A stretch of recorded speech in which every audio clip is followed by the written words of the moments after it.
ਵੱਡੀ ਖਬਰ ਹੈ ਫੈਜ਼ ਹਮੀਦ ਜਿਹੜਾ ਇਹ ਪੀਰਨੀ ਚਲਾਉਂਦਾ ਸੀ। ਇਹ ਹੁਣ ਤੁਸੀਂ ਕਹਿਣਾ ਮਿੱਠਾ ਜੀ ਇਹ ਕੀ ਮਾਮਲਾ ਹੈ? ਇਹ ਮਾਮਲਾ ਬੜਾ ਗੜਬੜ ਹੈ।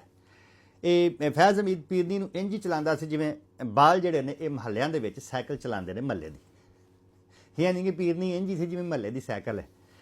ਇਹ ਹੁਣ ਸਟੋਰੀ ਬੜੀ ਦਰਦਨਾਕ ਹੈ, ਹਕੀਕਤ ਜਿਹੜੀ ਹੈ ਬੜੀ ਦਰਦਨਾਕ ਹੈ। ਪੀਰਨੀ ਮੁਰਸ਼ਦ ਤੋਂ ਪਹਿਲੇ ਫੈਜ਼ ਹਮੀਦ ਨਾਲ ਫਸੀ ਸੀ ਔਰ ਫੈਜ਼ ਹਮੀਦ ਦੇ ਨਾਲ ਇੱਕ ਹੋਰ ਵੀ ਮੁੰਡਾ ਸੀ ਜਿਹੜਾ ਬਰਤਾਨੀਆ ਨੱਸ ਗਿਆ, ਜਿਹੜਾ ਪੀਰਨੀ ਤੋਂ ਕੋਈ 30 ਸਾਲ ਛੋਟਾ ਹੈ। ਇਹ ਦੋਵੇਂ ਰਲ ਕੇ ਇਹਨੂੰ ਵਰਤਦੇ ਸੀ।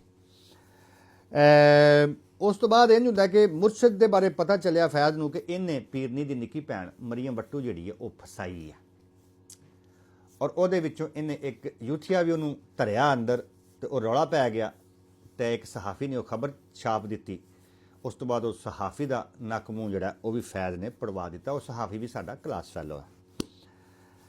ਕਰਦਿਆਂ ਕਰਾਂਦਿਆਂ ਕਿਉਂਕਿ ਫੈਜ਼ ਦਾ ਜਿਹੜਾ ਪਲਾਨ ਸੀ ਕਿ ਮੈਂ ਇਹ ਪੀਰਨੀ ਜਿਹੜੀ ਹੈ ਇਹ ਨਿਆਜ਼ੀ ਦੇ ਮੱਥੇ ਲਾਣੀ ਹੈ ਤੇ ਉਸ ਤੋਂ ਬਾਅਦ ਇਹਨਾਂ ਦਾ ਮੈਂ ਵਿਆਹ ਕਰਾਣਾ। ਪੀਰਨੀ ਨੇ ਆਪਣਾ ਫੈਜ਼ ਹਮੀਦ ਨੇ ਆਪਣਾ ਏਜੰਟ ਜਿਹੜਾ ਰਹਿਮਤੁल्लाह ਉਹਨੂੰ ਤਿਆਰ ਕੀਤਾ।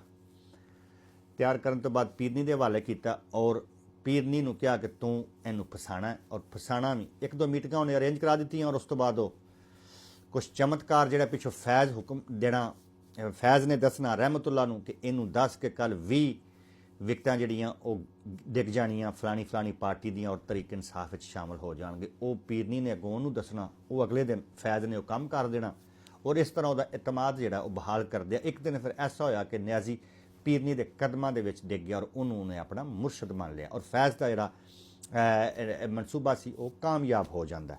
ਔਰ ਉਸ ਤੋਂ ਬਾਅਦ ਫਿਰ ਇਹ ਰਹਿਮਤੁल्लाह ਦੇ ਜ਼ਰੀਏ ਇਹ ਸਾਰੇ ਪੈਗਾਮ ਫੈਜ਼ ਦੇਣਾ ਔਰ ਪੀਰਨੀ ਅੱਗੋਂ ਉਹ ਪੈਗਾਮ ਨਿਆਜ਼ੀ ਨੂੰ ਦੇਵੇ ਤੇ ਅਗਲੇ ਦਿਨ ਉਸੇ ਤਰ੍ਹਾਂ ਹੀ ਹੋ ਜਾਏ ਜੋ ਉਹਨੂੰ ਪੈਗਾਮ ਮਿਲਦਾ ਸੀ। ਤੇ ਨਿਆਜ਼ੀ ਦਾ ਇਤਮਾਦ, ਈਮਾਨ ਔਰ ਮਜ਼ਹਬ ਔਰ ਸਾਰਾ ਕੁਝ ਵੱਧਦਾ ਗਿਆ ਉਹਦੇ ਤੇ ਕਿ ਯਾਰ ਇਹ ਤੇ ਕੋਈ ਬੜੀ ਪਹੁੰਚੀ ਹੋਈ ਸ਼ੈ ਹੈ। ਹਾਲਾਂਕਿ ਉਹਨੂੰ ਪਿੱਛੇ ਫੈਜ਼ ਜਿਹੜਾ ਉਹ ਮਹੱਲੇ ਦੀ ਸਾਈਕਲ ਦੀ ਤਰ੍ਹਾਂ ਚਲਾ ਰਿਹਾ ਸੀ। ਕਰਦਿਆਂ ਕਰਾਂਦਿਆਂ ਵਿਆਹ ਕਰਾ ਕੇ ਤੇ ਸਾਰਾ ਉਹਨੂੰ ਪੀਰਨੀ ਦੇ ਨਾਲ ਇੰਗੇਜ ਕਰ ਦਿੱਤਾ ਔਰ ਖੁਦ ਜਿਹੜਾ ਉਹ ਹਕੂਮਤ ਕਰਨ ਲੱਗ ਗਿਆ ਔਰ ਖੁਦ ਜਿਹੜਾ ਉਹ ਬਾਦਸ਼ਾਹ ਬਣ ਗਿਆ ਔਰ ਅੱਜ ਉਹ ਬਾਦਸ਼ਾਹ ਜਿਹੜਾ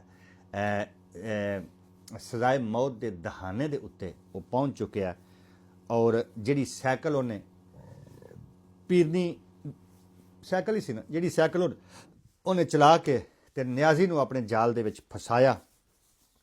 ਅੱਜ ਉਹ ਸਾਈਕਲ ਵੀ, ਨਿਆਜ਼ੀ ਵੀ ਤੇ ਫੈਜ਼ ਹਮੀਦ ਵੀ ਕੋਰਟ ਮਾਰਸ਼ਲ ਜਿਹੜਾ ਉਹਨਾਂ ਤਿੰਨਾਂ ਦਾ ਹੀ ਹੋਣਾ। ਜਿਹੜੀ ਗੱਲ ਹੈ ਫੈਜ਼ ਦਾ ਤੇ ਹੋ ਰਿਹਾ ਤੇ ਅੱਜ ਫੈਜ਼ ਜ਼ਿੰਦਗੀ ਔਰ ਮੌਤ ਦੀ ਕਸ਼ਮਕਸ਼ ਦੇ ਵਿੱਚ ਔਰ ਅਗਲੇ ਚੰਦ ਦਿਨਾਂ ਦੇ ਵਿੱਚ ਇਹਦਾ ਕੋਰਟ ਮਾਰਸ਼ਲ ਹੋ ਕੇ ਇਹਨੂੰ ਸਜ਼ਾਏ ਮੌਤ ਜਾਂ ਉਮਰ ਕੈਦ ਹੋ ਜਾਏਗੀ ਔਰ ਉਸ ਤੋਂ ਬਾਅਦ ਪੀਰਨੀ ਔਰ ਨਿਆਜ਼ੀ ਨੂੰ ਵੀ ਉਹੀ ਸਜ਼ਾਵਾਂ ਹੋਣਗੀਆਂ ਜੋ ਫੈਜ਼ ਹਮੀਦ ਨੂੰ ਹੋਣਗੀਆਂ।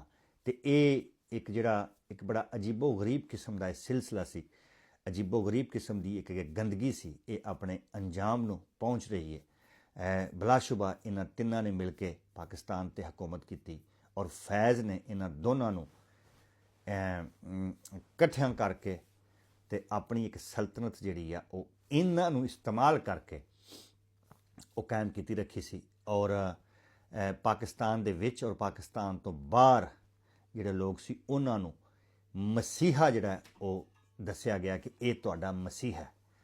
ਔਰ ਅੱਜ ਇਹ ਤਰਾਵੇ ਜਿਹੜੇ ਨੇ ਇਹ ਬਹੁਤ ਵੱਡੀ ਦਲਦਲ ਦੇ ਵਿੱਚ ਫਸ ਚੁੱਕੇ ਨੇ ਔਰ ਹਾਲਾਤ ਜਿਹੜੇ ਨੇ ਆਖਰੀ ਮਕਾਮ ਦੀ ਤਰਫ ਲੈ ਕੇ ਜਾ ਰਹੇ ਨੇ।